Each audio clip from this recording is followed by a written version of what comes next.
படத்தோட ஸ்டோரி எப்படி போகும்னா, வெங்கட் பிரபு வந்து ஒரு போலீஸா இருக்காரு. ஸோ அவங்க வந்து இந்த எஸ்கார்ட் கூட்டு போவாங்க. அதாவது தீவ்ஸை வந்து ஒரு லாங்கா கூட்டிட்டு போயிட்டு அந்த கோர்ட்ல வந்து இது பண்றது.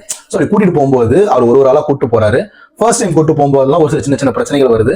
அதுக்கப்புறம் அவர் ஃப்ரெண்டு ஒருத்தருக்கு வந்து என்ன ஆகுதுன்னா, ஒரு லீவ் கேட்கிறாரு. அந்த லீவ் இவர் போய் கேட்கும்போது அந்த லீவ் வந்து அவருக்கு கொடுத்துட்டு அவரோட ஒர்க்கை வந்து நீங்க பண்ணுங்க, நீங்க கூட்டு போங்க லாங் எஸ்கார்ட் அப்படின்னு சொல்லி கொடுத்துறாங்க. ஸோ இவரும் வந்து ஓகேன்னு சொல்லிட்டு ஃப்ரெண்டுக்காக ஒத்துக்கிறாரு.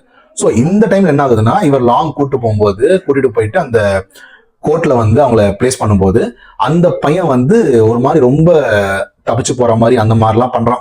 ஸோ இவங்க ரொம்ப காஷியஸா பத்திரமா கூட்டிட்டு போலான்ற மாதிரி கூட்டு போறாங்க. ஸோ பஸ்ல தான் கூட்டு போறாங்க. பிகாஸ் அவங்க சிவகங்கை வரைக்கும் கூட்டு போறாங்க. பஸ்ல கூட்டு போறாங்க. பஸ்ல கூட்டிட்டு போகும்போது என்ன ஆகுதுன்னு பாத்தீங்கன்னா, மிட்வேல இவர் கூட வந்து 2 பேர் வராங்க. அவங்க 2 பேர் வந்து குடிக்கிறாங்க. அந்த 2 போலீஸும் கூட வந்தவங்க. அவங்க குடிச்சிட்டு அவங்க இடத்துல வந்து பிரச்சனை பண்றாங்க. இடத்துல சாப்பாடு நிப்பாட்டும் போது அப்ப என்ன பண்றாங்க, அந்த கைதியை வந்து பஸ்லயே விட்டுட்டு இவங்க சண்டை போடுறாங்க. திரும்ப போய் பார்க்கும்போது அந்த ஸ்நாக்ஸ் பிரேக் டைம்ல அவங்க பஸ் எடுத்துட்டு போயிடறாங்க. Government bus. அது பஸ் எடுத்துட்டு போயிடுறாங்க. இவங்க வந்து கைதியும் லூஸ் பண்ணிட்டாங்க. அது மட்டும் இல்லாம ஒரு போலீஸ் வந்து ஒரு கன்னையும் லூஸ் பண்ணிடுறாரு. இது வந்து ஒரு பெரிய அஃபென்ஸ் போல. அதுக்கு வந்து அவங்களால அந்த ப்ரெஷரை வந்து அப்படியே காட்டுறாங்க. அவங்க ஃபேஸ்ல இருக்க ப்ரெஷர், அவங்க ஆக்சுவலி கோ த்ரூ பண்ற ப்ரெஷர் அதெல்லாம் காட்டுறது வந்து உண்மையா பயங்கரமா இருந்தது. அதுக்கப்புறம் அவங்க சேஸ் பண்ணி போயிட்டு அந்த பஸ்ஸை கண்டுபிடிக்கிறாங்க. பஸ்ஸை நிப்பாட்டுறாங்க. உள்ள பார்த்தா அந்த கைதி இல்லவே இல்லை.